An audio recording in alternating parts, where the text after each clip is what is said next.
The Order by Bad Seed 72. Read by Black Iris Balloon.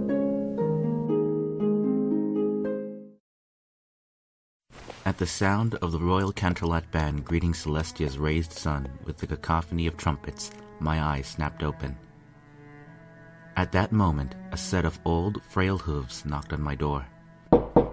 Then, as if on cue, a feeble, trembling voice called out past the oak. "Good morning, Sir Flash Sentry. May I come in?" With a groan, I rolled over in my bed and stared at the mirror on the opposite side of the room, ignoring my visitor. My mane was disheveled, tufts of wild blue hair sticking out every which way. Dark circles hung under my eyes. The fur on my cheeks were matted from the remnants of shameful tears, hours past their drying. I weakly lifted my wings, which were in need of preening, and sighed. A third knock caught my attention. "Sir?" Rising reluctantly off my haunches, I steadied myself on the bed. "Come in, Greyhoof." The door creaked on its hinges as it opened. The old earth pony trotted in, a kind smile on his withered muzzle.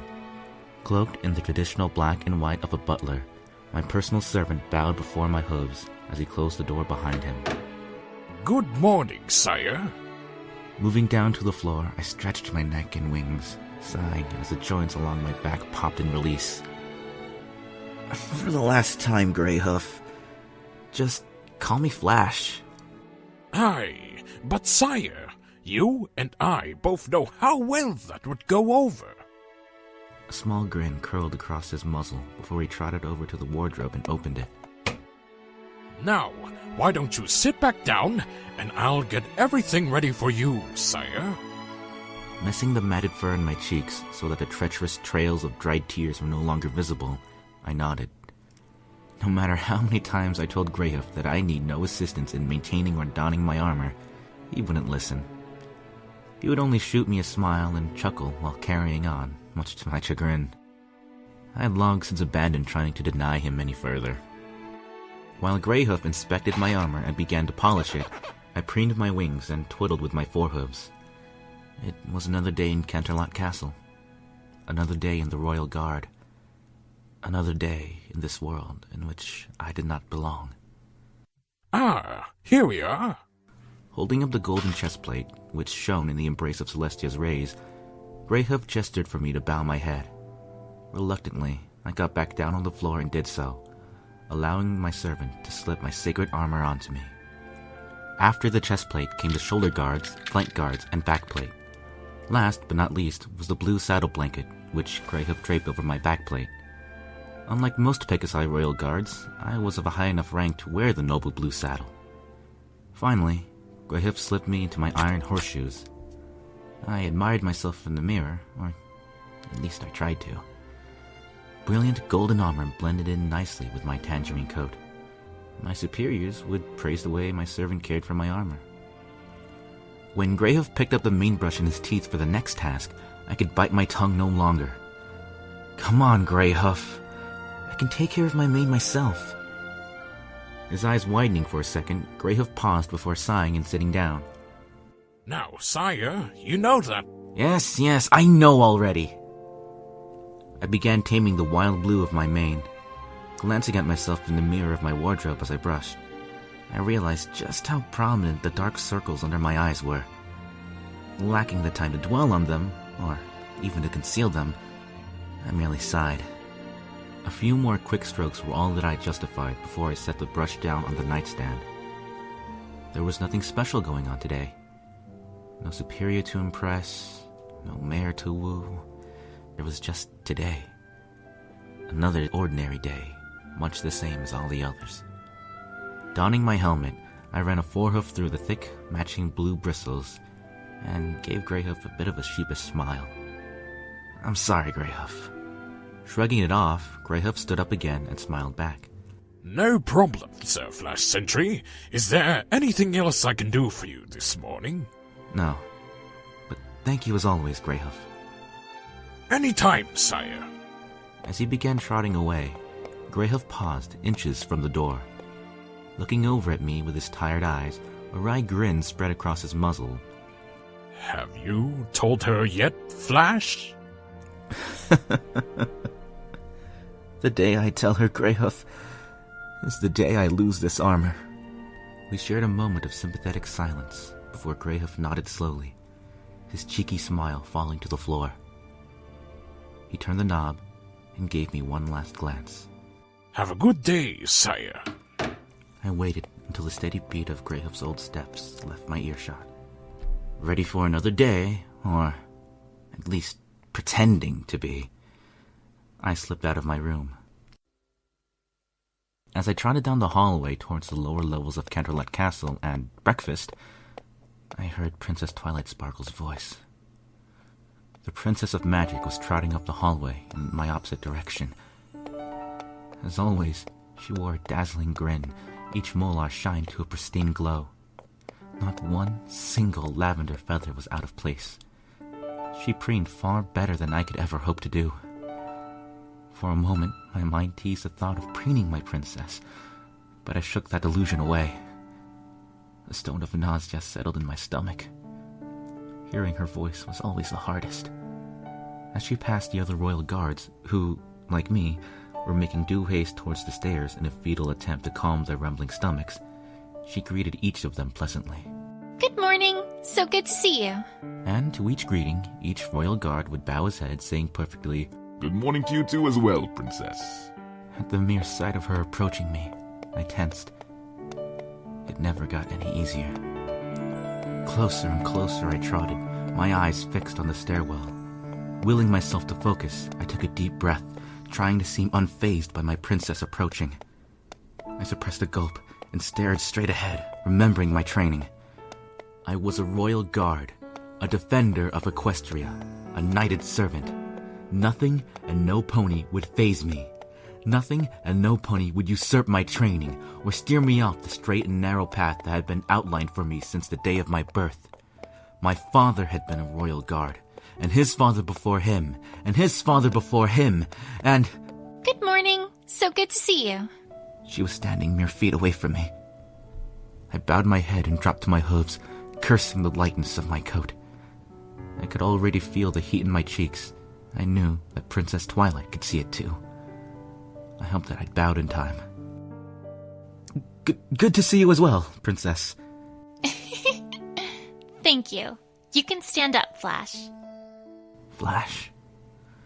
That word was bitter ambrosia rolling off her tongue. An antidote to my overdose. Salvation and damnation in one syllable. I hated it, and I loved it with all of my heart. Rising up, I secured my wings at my side, silently cursing them. They had a mind of their own, wanting to spring to the ceiling and declare their rejection of all things righteous. Thank you, Princess. Twilight beamed at me. I swore upon all that I held holy that the faintest tinge of crimson spread across her muzzle when her eyes met mine. I dismissed this thought for the upteenth time. I was simply being foolish. She was a princess, the noblest of nobles. She was a goddess made flesh, untouchable by mere admirers such as I. The mare I saw before me was my better in ways immeasurable, with me not but an inept jester, dancing for her amusement before her eyes. With a flick of her mane and a rustle of her wings, Princess Twilight gave me one last smile and walked past me. These agonizing seconds were over, much to my relief. I held back a sigh and started towards the stairs again. Her destination was the end of the hallway, where Captain Ironhoof lived. After Captain Shining Armor married Princess Cadence and moved to the Crystal Empire to rule, he'd appointed the notorious Ironhoof in his stead. I grimaced at the mere thought of the terrible stallion's name. It suited him. My foolish heart was gracious enough to leave me be for the moment. I reached the stairs and began to descend, letting thoughts of oatmeal, cinnamon, and sugar rule my mind and block out ponderings of what could never be. The quickest way to a stallion's heart is through his stomach. Or so the story goes. I always thought the chest would be a better route, but what did I know? I was certainly no sage. Occupying myself with my meal, I swirled in my bowl of oatmeal, letting the milk drip lazily off my spoon. Occasionally, I took a bite or looked up from the bowl. In the dining hall of Canterlot Castle, scores of royal guards munched happily on their breakfast. Most were unicorns, and all were stallions. Myself, an outlier in a multitude of ways, occupied a seat near the rear of the hall.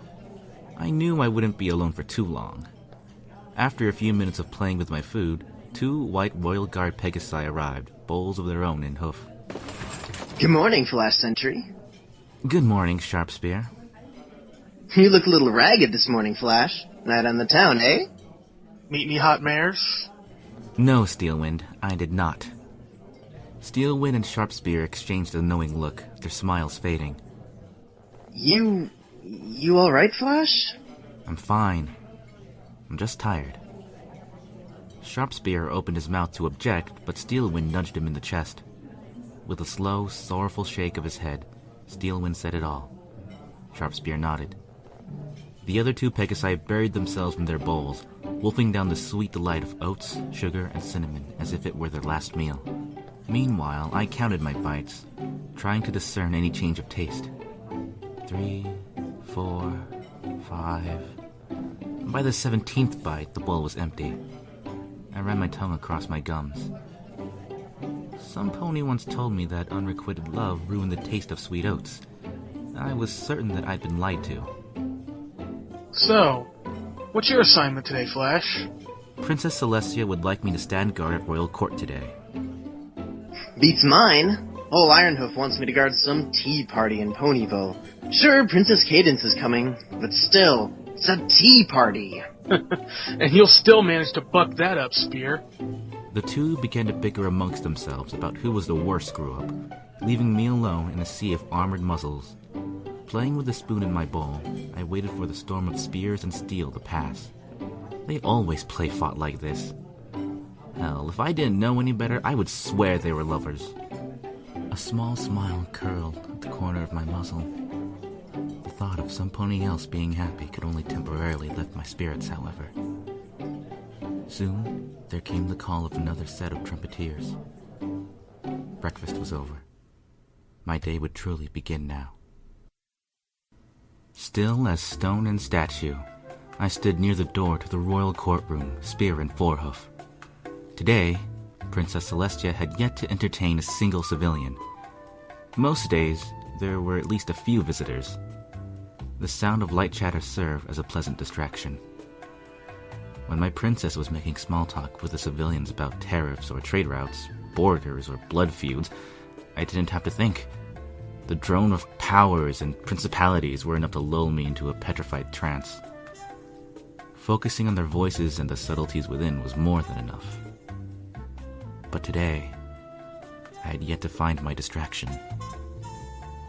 Tightening the grip on my spear, I let my mind wander, as it was apt to do, my consciousness dangerous and moving. You see, my son, this is the order. I was 10 years old, sitting at my father's forehooves, looking out the window of our modest home in the Canterlot town center. My father was a veteran of the Royal Guard, now retired, and appeared to be carved from solid granite. His voice boomed and ebbed as he spoke, akin to the tides of the mighty sea. I had squinted past the glass and ruffled my tiny wings. "What do you mean, Dad?" He pointed a hoof towards the town center. There, crowds of noble ponies milled about. Clad in fine threads, all of them were unicorns, levitating bags of newly purchased treasures in their magic. What do you see, Flash? I see a bunch of fancy ponies? Correct. What do you notice about them?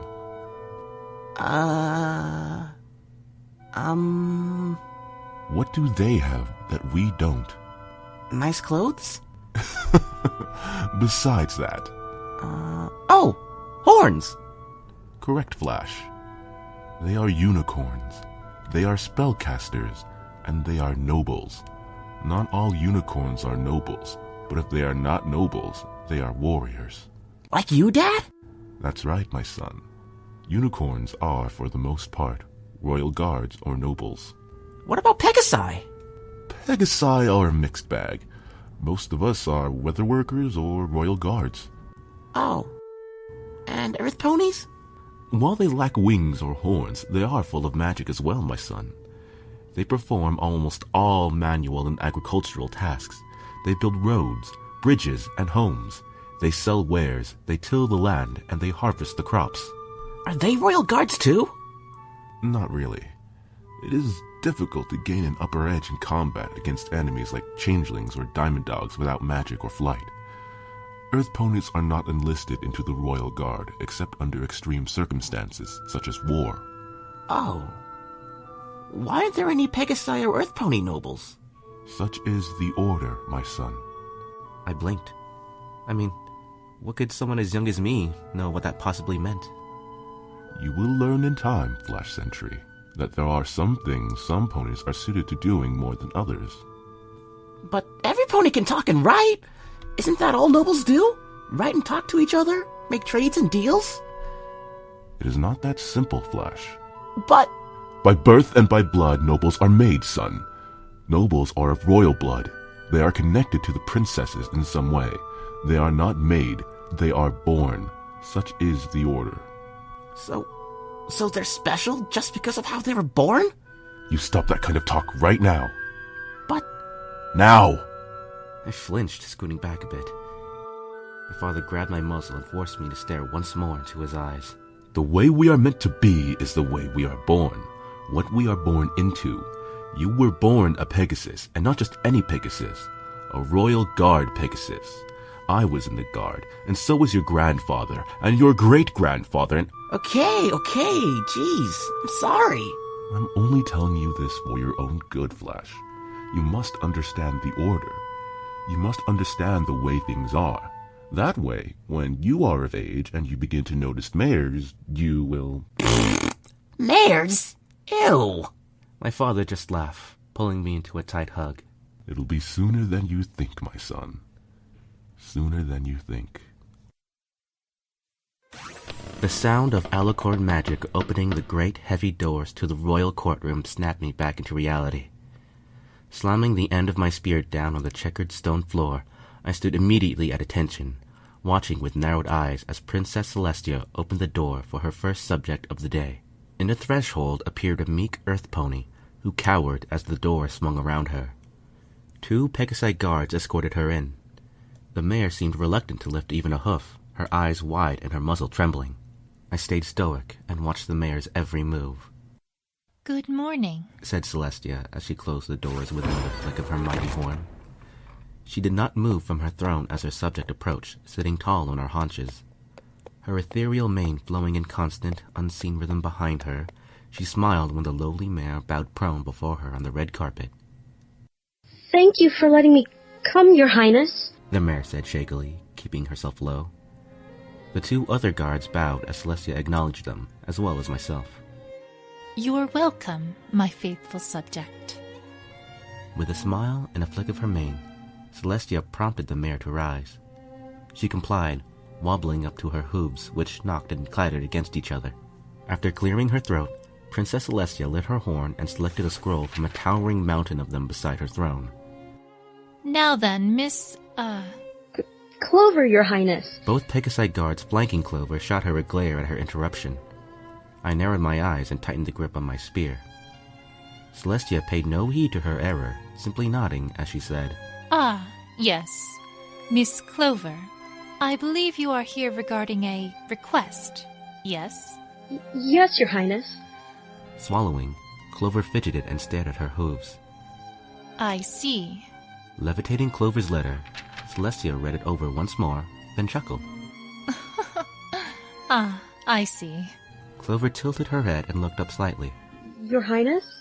It appears you have found a cult friend you are very happy with. You are very lucky, Clover. Love is not something one should take lightly. My expression softened, my ears rising up from their flattened position against my skull as I listened to the mayor's nervous titter. The other guards, however, looked just as stern at this revelation.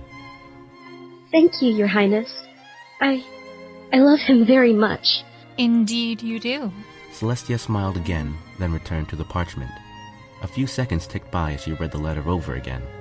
Silence permeated the throne room, nothing but the clack of Clover's nervous hooves against the tiles peppering it. Then, just as quickly as she had smiled upon reading her faithful subject's newfound love, Celestia's countenance fell into a tight frown. Ah, but he is a unicorn. Yes, Your Highness. Orion is the son of a no— Such a shame. Celestia said quietly, rolling up the scroll with her magic and placing it on a separate pile beside her throne.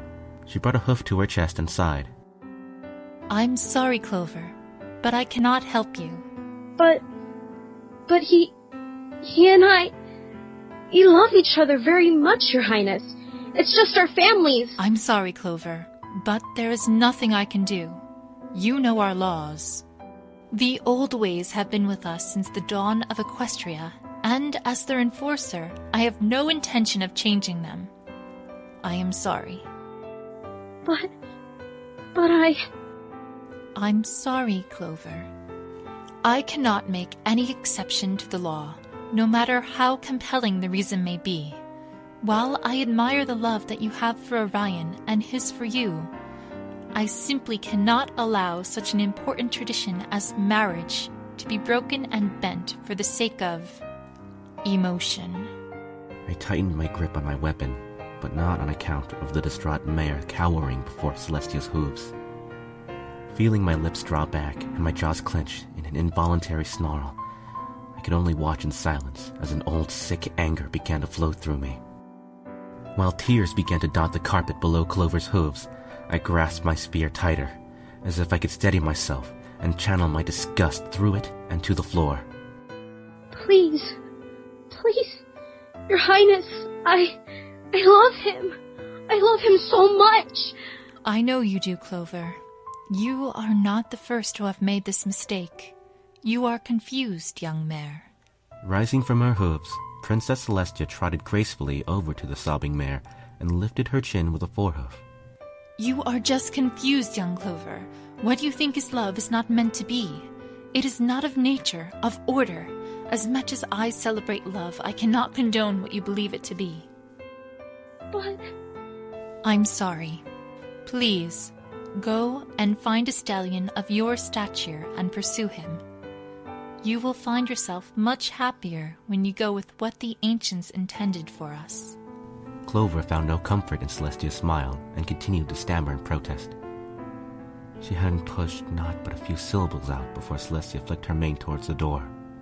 At the signal, the two guards who had escorted her in wrapped their forehooves around her shoulders and began to drag her away. With tears streaming down her face, Clover's eyes widened.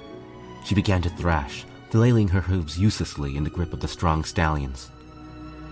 no, please, Your Highness, please, no, wait! The princess stomped a hoof on the floor, the thud echoing off the walls and ceiling.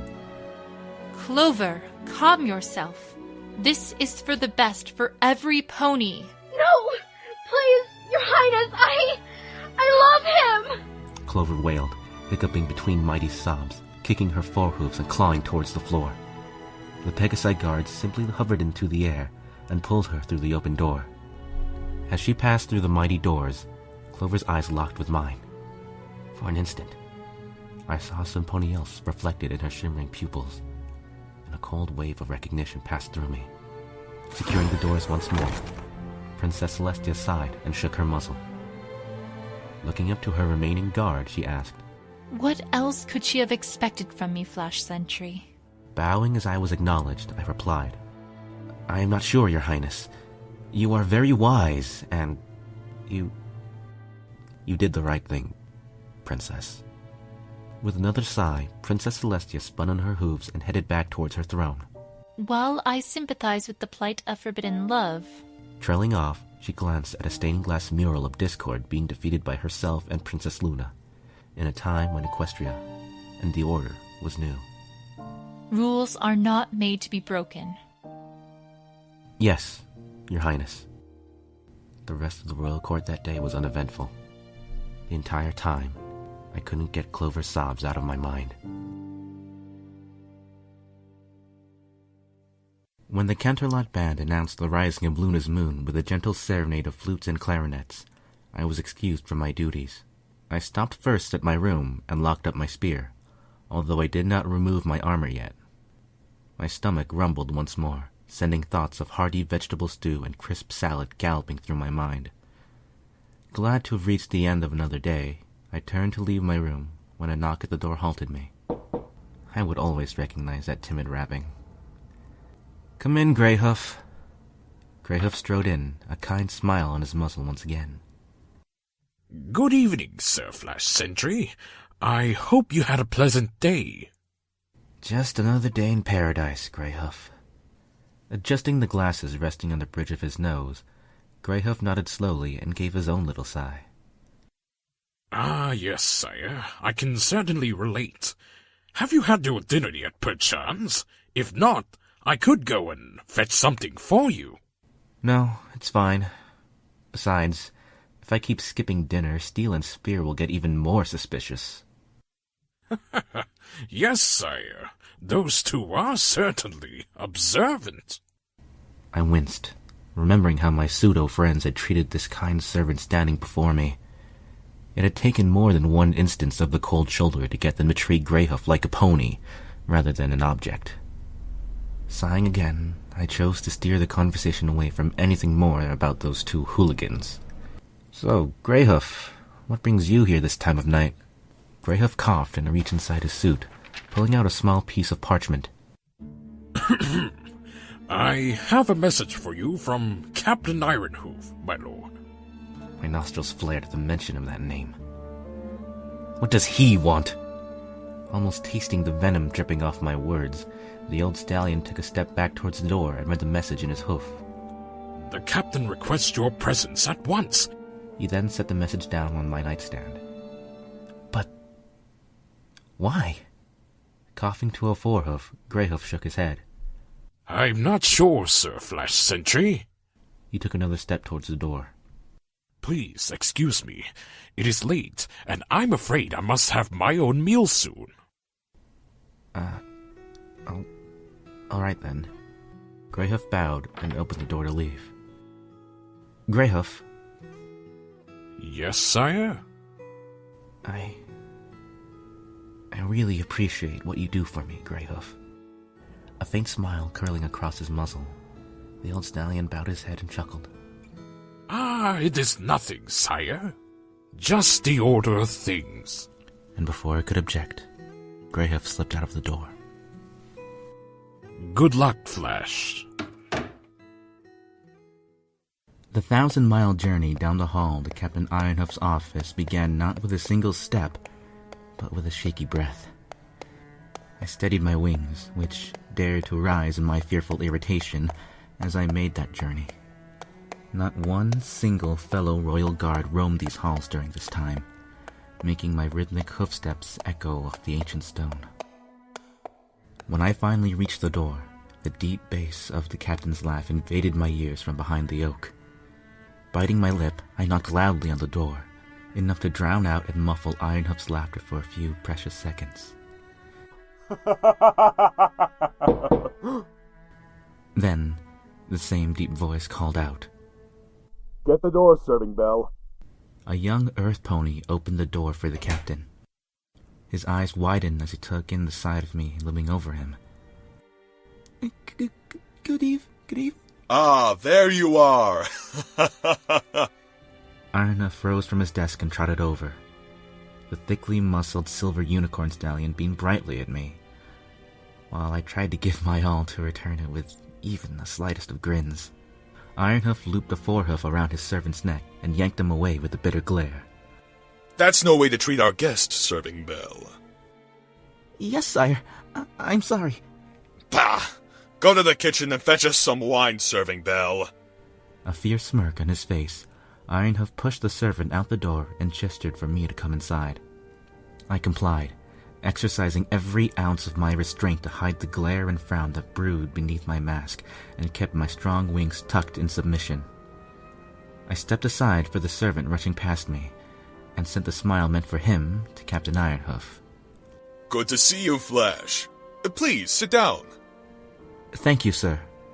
I took my seat. I settled into the chair and rested my forehooves in my lap. It's good to see you as well. Indeed. It has been a fine day serving our lovely princesses, hasn't it?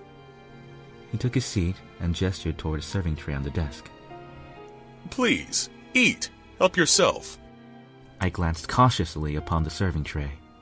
Upon it were various delicacies, figs and dates, hummus and pita, cashews and macadamias, a salad of dark greens and mandarin oranges, and, to top it all off, a dish of chocolate pudding sprinkled with coconut flakes. Only the finest for the Captain of the Royal Guard. But tonight, you may partake with me, Flash Sentry. Eat. Sir? Why have you... I've been watching you. Selecting one of the figs with his magic and levitating it towards his mouth, Ironhoof chuckled again before chewing it. Yes. I have heard good things about you from Princess Celestia and Princess Luna. I bowed my head, looking at the plush, noble blue carpet beneath my hooves. Thank you, Captain. No, thank you. Ironhoof said, grabbing himself a few cashews this time. Not many knights are assigned to stand guard at both Princess Celestia's and Princess Luna's royal courts, and certainly many do not keep their composure as well as you. I heard there was some incident with some Earth Pony mare today. Some harlot going after one of the finest eligible unicorn stallions in Canterlot. Can you believe it? No, sir. I cannot. Some fools think they can break our sacred traditions and law for love. What are you waiting for? Eat. Yes, sir. I grabbed one of the forks and speared some of the greens on it, along with a slice of orange. It was bitter. I kept chewing. Ironhoof leaned back in his chair and propped one of his hooves on the table.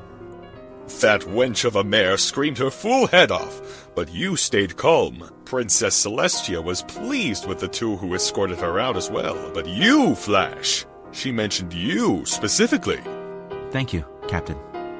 At ease, soldier. You know, I like you, Flash Sentry. My eyes meeting with his, I nodded, using the forkful of spinach and kale in my mouth as an excuse not to reply. It's a shame you aren't a unicorn. If you were, I wouldn't mind seeing you in my horseshoes in a few years, just as I am in Shining's now. Though I knew I should feel some sense of pride surging at the captain's words, I only felt a hollow resonance as Ironhoof's praise echoed emptily in my mind. I simply nodded and took another bite. If Ironhoof cared about the missed gratitude, he didn't make it known. As he moved on to the dessert and scooped up a heaping spoonful of it, a sly grin spread across his face. And who knows? It won't be too long before I'll become the second captain of the Royal Guard to wed a princess. I nearly choked at my fork. Yes. Princess Twilight Sparkle. So intelligent, so powerful, so beautiful.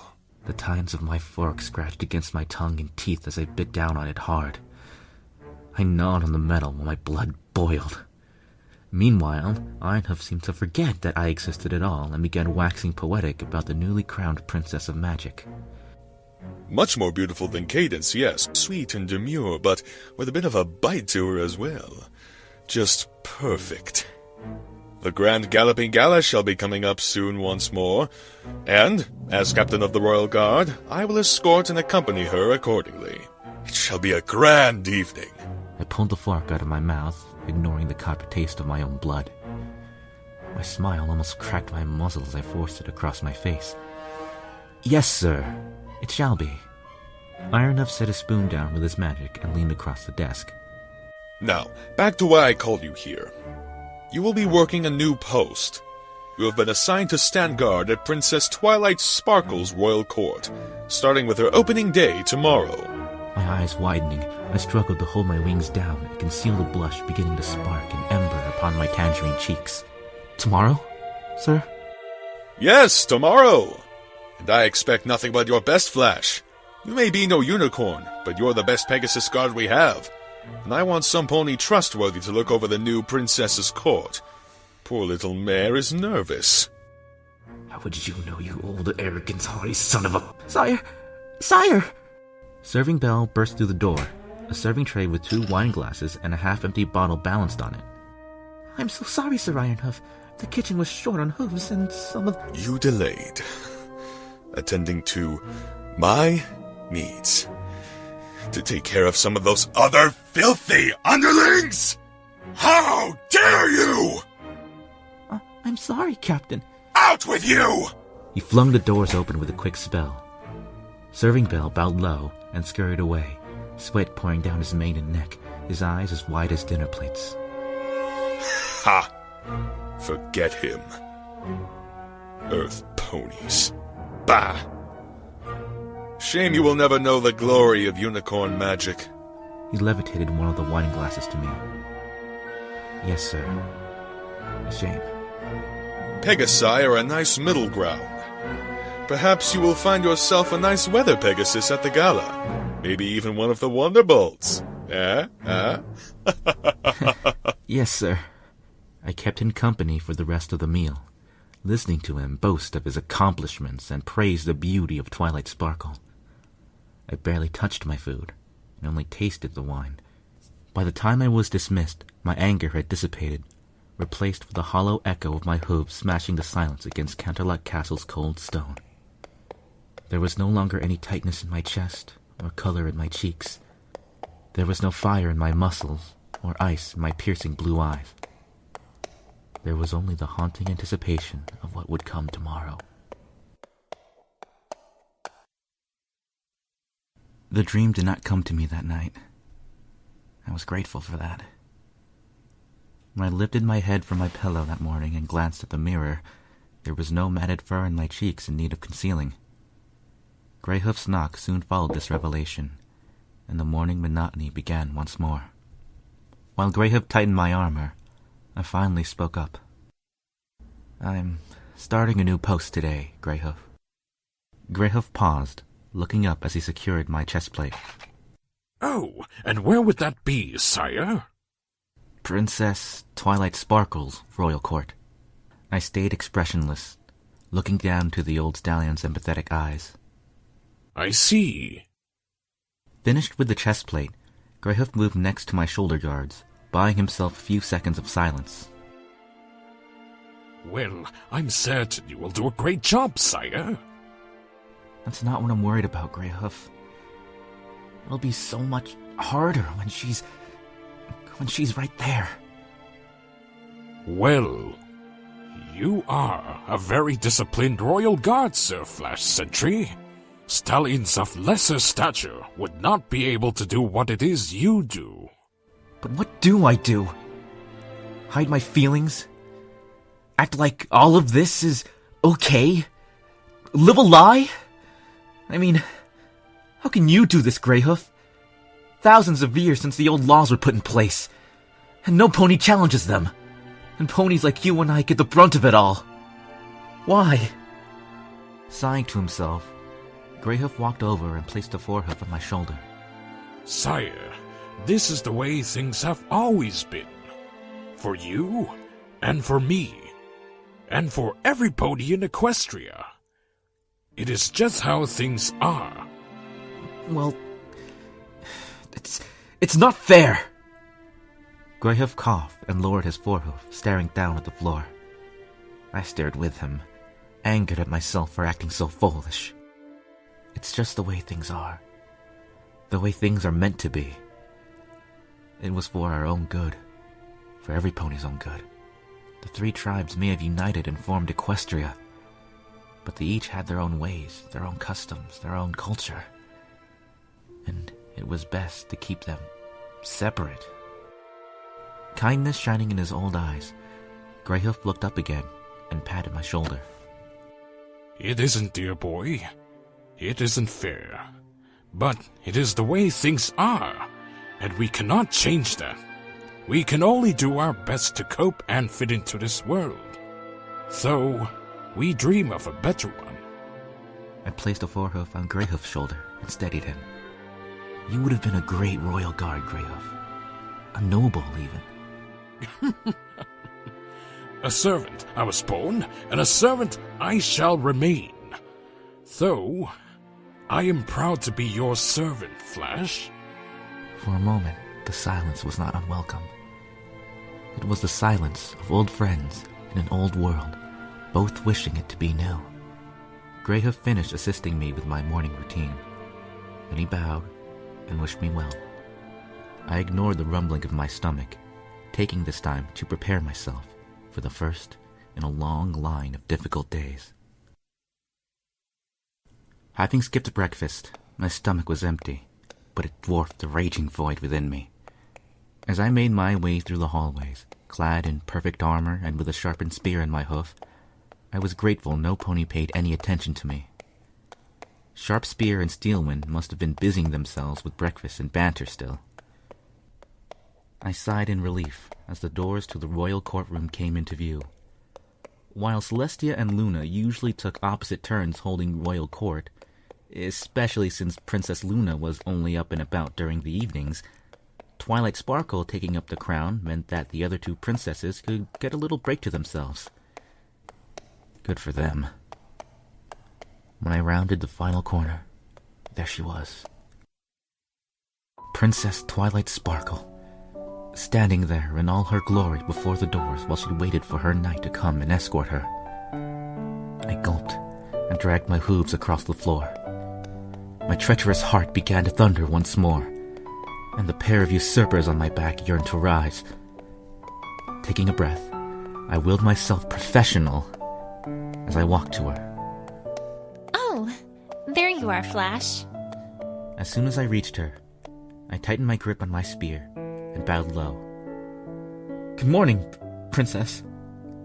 There was a little tremble in my voice again. I gritted my teeth and lowered my eyes further. Good morning to you as well. Please stand up. And I did so. So, you just as nervous for today as I am? I'm sure today will be good, Princess. Good? I'm hoping it'll be great. Oh, yes. Of course, Your Highness. I looked up, unable to hide the toothy smile turning across my face. The princess either didn't notice or chose not to mention it. She looked back at me and entered the royal courtroom, holding the doors open for me as I followed. Thank you, Your Highness. Twilight shut the doors carefully and made her way up to the throne. I stood behind the doors and maintained a tight grip on my spear, forcing myself to stare at the doors. She's right there, walking right up there. No ponies around. I could just... No. She's much more special than that. Not a moment later, the doors flew open again, and not on account of Twilight's magic. She spun around while I hopped to the side immediately, spear in forehoof and ears flattened. Ah, Twilight, you're here early. Princess Celestia's smile rang out above her merry words. She strode in, Captain Ironhoof by her side. The captain was cloaked in his pristine, shining purple armor, and accompanied Princess Celestia perfectly, not one step out of rhythm. Upon seeing them, I skittered back over to my post, praying that neither my captain nor my princess had seen me jump. Twilight turned around on the steps and beamed. Princess, good morning. Oh, Twilight, you may call me Celestia now, you know. She trotted up the stairs to embrace her former student in an encouraging hug. Captain Ironhoof, meanwhile, stopped in the middle of the room and turned around, shooting me with a wry grin. Flash Sentry! I see that you're prepared and early. I bowed and tried to relax my clenching jaws. Yes, sir. Thank you, sir. At ease, soldier. Just wanted to make sure everything was set for the new princess's first day in royal court. He spun around, tearing his eyes from me to the nervous princess across the room. Thank you so much, Celestia. I really hope today goes great. I'm sure it will, Twilight. Ironhoof walked up to them and bowed. If there's anything you need, Princess Twilight Sparkle. Looking up to her eyes, the captain grabbed her forehoof and kissed it softly. Just let me know, and I'll make sure it's taken care of immediately.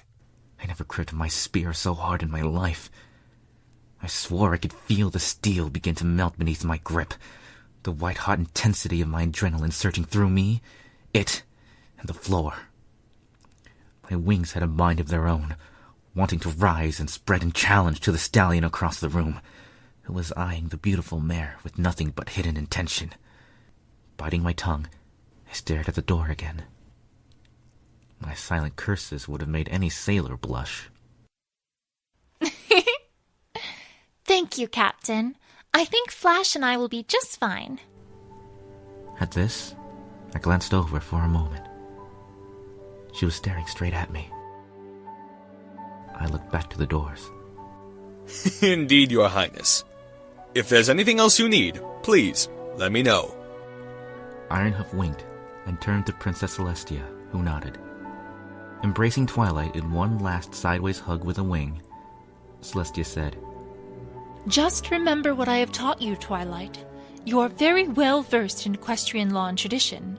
I have no doubts about this, and if you need anything, I will always be here for you. Thank you, Celestia. This means a lot to me. I made the mistake of tearing my eyes from the doors once more. The last second of the princess's reassuring gesture caught my gaze. In that moment, my wings twitched, wanting to caress the nervous alicorn with every primary. Snapping back to the door, I took a deep, slow breath. Just today. I just had to get through today. After some parting exchanges, the doors were swung open once more by the powerful embrace of Celestia's magic. The mighty alicorn and the stern unicorn exited, closing the doors behind them. Twilight Sparkle and I were alone. Today. I just have to get through today. For the first hour, I utilized every fiber of my being, calling upon every single smidgen of discipline I had just to stare at the doors and not look at her. Twilight Sparkle had no visitors yet, no pony to break the foreboding, aching silence between us. She coughed nervously and intermittently for the first 30 minutes. After that, she seemed to relax. Neither of us spoke. I glued my eyes to the doors and hers to a scroll, which we both studied as if they held the secrets to existence within their depths. Just as I'd finally started to relax somewhat, the knocking of hooves on the great doors snapped both the princess and myself to attention. With a gasp, Twilight shook out of her reading and sparked her horn, slowly pulling the doors open. Tightening my grip on my weapon, I mustered up my stoic, stern glare and watched as the first visitor of Princess Twilight Sparkle's royal court appeared in the threshold. Clothed in fine swaths of silk and velvet, a unicorn stallion waited patiently, accompanied by 2 white Pegasi royal guards. Silver cufflinks and a necklace with a diamond dangling from it completed his noble look. I did not recognize these 2 guards, to my great relief. The unicorn was unrecognizable as well, although he looked across the room at the princess with a strange sort of familiarity. Good morning. Please, come in. Guided by the 2 guards, the unicorn stallion made his steps slow and careful. Each contact of hoof with the checkered floor echoed in the quiet room. He kept his muzzle high, paying no attention to any of the 3 royal guards. He simply looked at the princess through his tunnel vision. I narrowed my eyes and gritted my teeth. Once the visitor reached the center of the royal courtroom, both Pegasi guards came to a halt. The unicorn stopped as well and bowed, his eyes still on the princess. Thank you, Your Highness. You're welcome, Mr. Orion, Princess. It felt as if I had swallowed a stone. It settled in my stomach at his name. My grip around my weapon relaxed slightly, and my flattened ears perked up in recognition. Orion, nice to meet you. She began rifling through a stack of letters beside the throne with her magic. Sorry, Princess Celestia, Princess Luna, and I share this courtroom now, so I might not have your letter read at Hoof. It's quite all right, Your Highness. I actually did not write a letter. You didn't? No, Your Highness. No. I've come here regarding a matter that was addressed by Princess Celestia yesterday. With Clover. Both guards flanking the unicorn exchanged quizzical glances. I felt the grip on my weapon slipping, my heart skipping a breathless beat. Clover? I'm afraid I'm not... Clover is my fiancée. The stone in my stomach turned to ice, rising up my chest and squeezing its tendrils around my heart. Silence befell the room at these words. Both confused Pegasi now glaring disapprovingly at the unicorn, wings flared and eyes narrowed. I remember hearing about that now. I'm very sorry, Orion. I'm sorry, too. Sorry that our benevolent rulers are so prejudiced. The two guards beside him stood a little closer, their lips drawn back in a snarl. I tightened my grip on my weapon again, this time for support. I stared at Orion, my muzzle blank as the ice around my heart squeezed me to near arrhythmia, while the stallion continued his tirade. I'm so sorry, Orion, but... How dare you! You backwoods bigots! Hey, that is no way to speak to our princess. No, it's fine. Let him speak. Do you know how long Clover and I have known each other? Since we were foals. Since we were bouncing foals playing with blocks in our cribs. We've been friends since then and been together almost half our lives. Are you telling me you won't repeal some 1,000-year-old law, even in the face of love? I gripped my spear for dear life, my heart threatening cardiac arrest in its broken arrhythmia. As the stone sank and the ice spread further through me. I'm so sorry, Orion. I really wish I could do something. It sounds like Clover and you really love each other. We do. But... Twilight Sparkle bit her lip and looked away, then looked at the doors, and then at me. I almost keeled over then and there, leaning on my weapon with both forehoofs. She looked back at her visitor and sighed again. It is not our way. Equestria has a long history of conflict and dissension between the three tribes, and this is prescribed as the best medicine to remedy that. I'm sorry, but I cannot break the law or the order. I can't marry you two. I'm sorry, Orion. For a moment, I was certain that something had broken within the rebellious stallion. He didn't move a muscle, staring vapidly back at the princess, while his body forced him to breathe. The two guards beside him made eye contact and snickered with each other. Equestria had spoken, and she had said, for the second time, no. In a split second, whatever broke Orion rose up and screamed within him. Before any of the three royal guards in the room could react, the unicorn had lit his horn and shot a powerful burst of magic at the guard who'd scolded him. The howl of my fellow knight, who skidded across the floor and screeched in pain, brought me back to reality. Shaking myself composed in a few seconds, I grabbed my spear and pulled my buried hooves from the undercurrent of the checkerboard. Orion had taken another shot and sent the other guard flying, his deep gray magic screaming as it was cast. You monsters! You monsters! I love her! I love her! Twilight Sparkle, her eyes wide, hesitated for a moment, her wings flaring in fear as she saw the stallion's horn light up again. Hurling myself across the room, I knocked Orion in the barrel and tumbled with him head over hooves across the floor. I maintained a steady grip on my spear, using it to push against the unicorn's chin and keep his horn away. Eyes wide open in fury, Orion glared at me and sparked his horn again. Throwing a quick punch, I stunned the unicorn, smacking him straight across the muzzle. Orion groaned and knocked his skull upwards right into mine. In a split second, I closed my eyes, a dull pain throbbing above my forehead. Orion flipped me over while I was stunned and grabbed the spear, levitating it in his magic and drawing it back. Orion screamed as he was thrown like a rag doll. Twilight Sparkle, her eyes aflame, kept her magic steady, a powerful purple haze trapping the stallion against the wall. I opened my eyes and looked up, grinning when I saw that the princess had her would-be usurper pinned. I scrambled to my hooves and grabbed my spear. The other two guards were coming as well, rubbing their aching skulls and frazzled manes.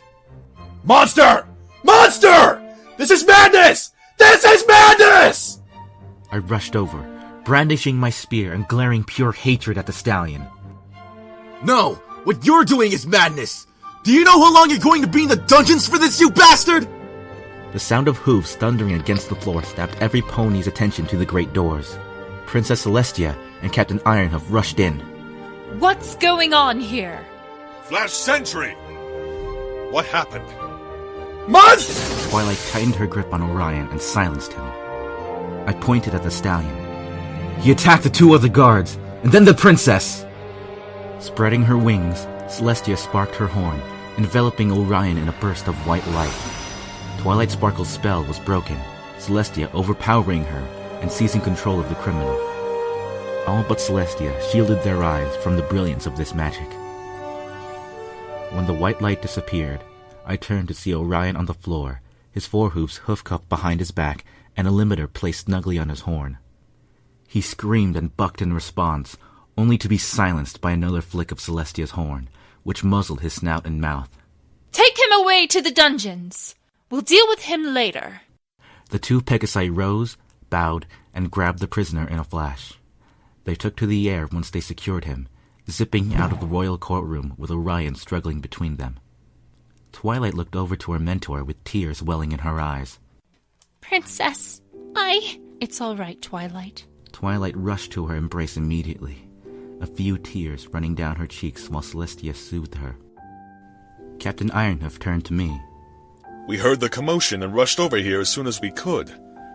Gotta say, for a Pegasus taking on a unicorn, you did fairly well. I bowed my aching head. Thank you, sir. Ironhoof nodded and turned around, meeting Twilight Sparkle's eyes as she pulled away from Celestia's embrace. Are you all right, Your Highness? Yeah, I'll be fine. Just a little shaken up. She paused, looked over to me, and smiled. I'll be all right. Celestia placed a forehoof on her shoulder and nodded, and then turned to me. Thank you, Flash Sentry. There is a reason I recommended you to guard Twilight's first day. Do you feel all right to continue the rest of the day, Twilight? Yes, I do.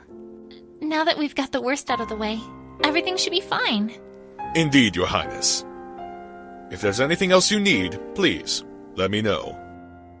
I bowed as the captain and Princess Celestia took their leave. I wasn't sure if the gallop in my chest was due to a lingering effect of the fight, or to seeing that same smug smile on Ironhoof's face. Both the princess and I returned to our places, though the few steps between us felt like miles. When I finally settled by the doors once more, I sighed and began the same mantra within my mind. Just get through today. Just get through today. Flash? Yes, Princess? Thank you. You're welcome, Princess. I smiled back and bowed. I swore I saw her blush. The rest of the day was uneventful. A few ponies held an audience with Princess Twilight Sparkle in her royal court, but none raised hoof or voice towards her. I was finally dismissed with a gentle serenade that announced the beginning of Luna's night. Captain Ironhoof was waiting on the other side of the doors. Good evening, Flash, Ironhoof said, nodding as he passed through the doors. I stopped and looked over my shoulder, spear and forehoof. I turned fully around and bowed. Good evening, Captain. May I be dismissed? Ironhoof chuckled and motioned for me to rise. I did. You did an excellent job today, soldier. You may be excused to your quarters this evening. Thank you, sir. Report to Royal Court at 0800 tomorrow morning. You have proven yourself to be worthy of this post, and I will not be assigning any pony else to it if I can help it. Permanently, sir? Well, you'll have your leave, of course, but permanently, yes. Now... Captain? Both Ironhoof and I whirled around. Twilight trotted up to us, a pleasant but tired smile on her muzzle. We both bowed. Good evening, Princess. Taking this as my cue, I sighed silently and rose once Twilight nodded in acknowledgement. I turned to take a step towards my meager room. Wait, Flash! Yes, Your Highness? Twilight Sparkle was looking straight at me, with a wide, genuine smile and beautiful, gentle eyes. She took a step closer to me and placed a forehoof on my shoulder. Thank you. Thank you again for today. A twinge of crimson dotted my tangerine cheeks. You're welcome, Your Highness. Please stand up. I did, looking cautiously into her eyes. Ironhoof stood behind her, staring at us. You really were great, Flash. You saved me. If I hadn't, well... It was nothing, Princess. I bowed, despite her wishes. In the eyes of the stallion who would one day wed her, I kissed Twilight Sparkle's forehoof, not caring in that moment about courtesy or tradition or order, not caring if Ironhoof would reprimand me for this, not caring if I would join Orion in the dungeons for doing so, not caring that I was a Pegasus and she was a princess. I kissed her hoof tenderly, unable to hide my blush. When I let go, I looked over to Captain Ironhoof. He stood stoic and silent, staring straight at me with an intense, steely gaze befitting of his name. When I returned my gaze to Princess Twilight Sparkle, what I saw strengthened and broke my heart in the same moment. She was smiling and blushing at me, perfect and true. Good night, Your Highness. I didn't wait for her reply, rushing in a slow, steady, silent trot towards my room. She had been blushing and smiling. I kicked my door open and slammed it behind me with a hind hoof. I locked it, tumbler and deadbolt and door chain, wanting nothing and no pony to disturb me. I shed my armor, unbuckling and removing and tossing it aside, letting it lay in careless waste on the floor. Pieces of useless, weighty gold shone in the moonlight, along with a scratchy blanket and foolish ideals. I slung my spear against the wardrobe, not caring for the clang and clatter and chip, allowing the weapon to rest on the floor. I drew my shades and curtains, blocking out Princess Luna in the night and Princess Celestia in the day, and the starlight of my forefathers in the in-between twilight. I threw myself on the bed, feather and fur and muscle and sinew, and buried my head in my pillow, kicking the blankets and sheets off until the bare mattress remained. She had been blushing and smiling. It was a dream come true, and my worst nightmare. Worst of all, I was awake. I remedied that, soon falling asleep through my tears.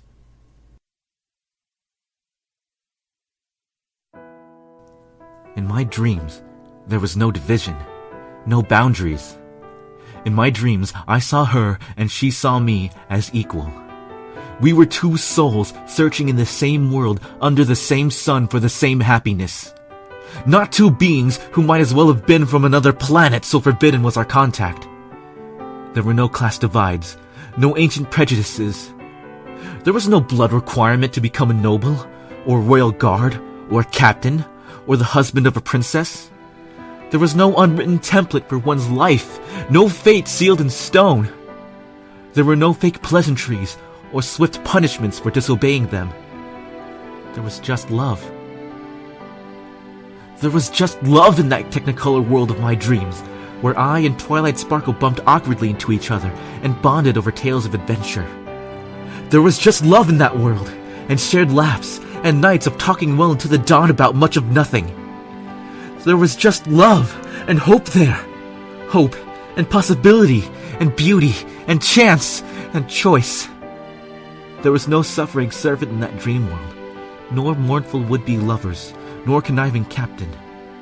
There was just me and Twilight Sparkle, sharing more than a forbidden moment that, however fleeting, I would cling to for the rest of my life. When the trumpets blared that morning, I opened my eyes and looked across the room at my mirror. My cheeks were matted with tears again. I ignored Greyhoof, if only for a moment. I needed a moment today. I closed my eyes and escaped to that other world. A world where there was just love.